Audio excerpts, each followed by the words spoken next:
একটা বড় কোম্পানি নিয়ে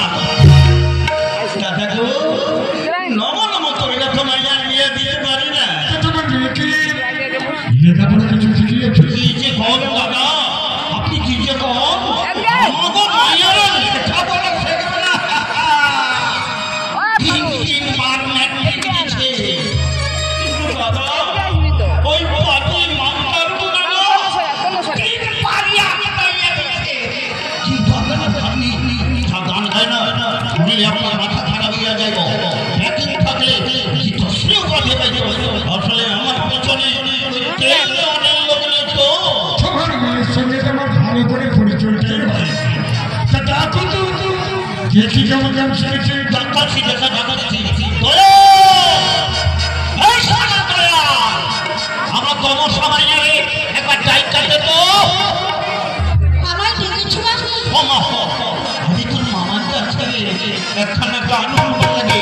দেবা কেন এমন গান গাইবি না তোর মামার মাথাটা যেন বল বল করে উঠে যায় আমার কি কাপড় চোপড় উঠে গেল এই অখাদ্য পোশাকটা পরে তুমি এসেছো থাকবে নাকি একটা থাকবে নাকি আজকাল তো শহরে ইনকম করতে রে সেই গান গাইবো ক্ষমা হ সেই গান শোনা গাবো না বলে আমার সঙ্গে চিন্তা চাইছি তোর কালো কি না গোলা ফাইলা ফেরি ফেরি করে না শুরু করলো আর চিরা চিরা বেরি হলো এই ঘর থেকে ঘর কইরা দিল সেই গানখানা তুই তোর মামারে একবার শোনাইলাম রে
তোমার বক্তৃতা বন্ধ করো দাদা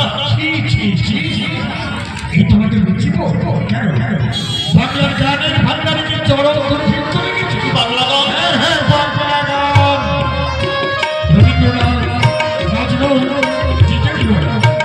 রজনীকান্ত বাংলা গান শুধু সংস্কৃত করে যাবে বিশ্বের দরবারে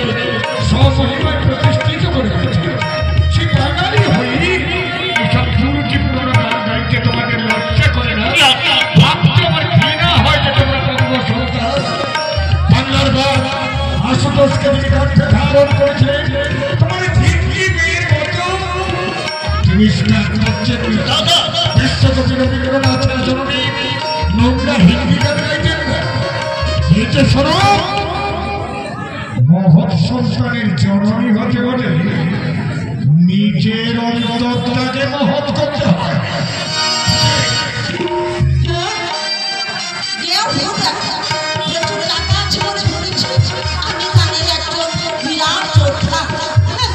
গানটা বলছি বিপদের পরে কি কমুকে মা তোর টাকাটা তো নিয়ে গেলে তাই চলে চলে না নইলে আমি মুখির দশ কথা শুনে জানি আমরা হইলাম যে পুলিশালের তোলা আর আমরা সহ্য করি না এইসব আচ্ছা ভুলগুলোকে আমি দু চোখে দেখতে পারি না বাবা দেশে রাষ্ট্রপতি এরাই বেশি বুঝছি নইলে যে গান শুনে সহজে জ্ঞানী এগুলি না আমার তো বাড়ির জানালো ওনার সে গান ভালো লাগলো পুরো দেশে সে আমি যত শ্বাস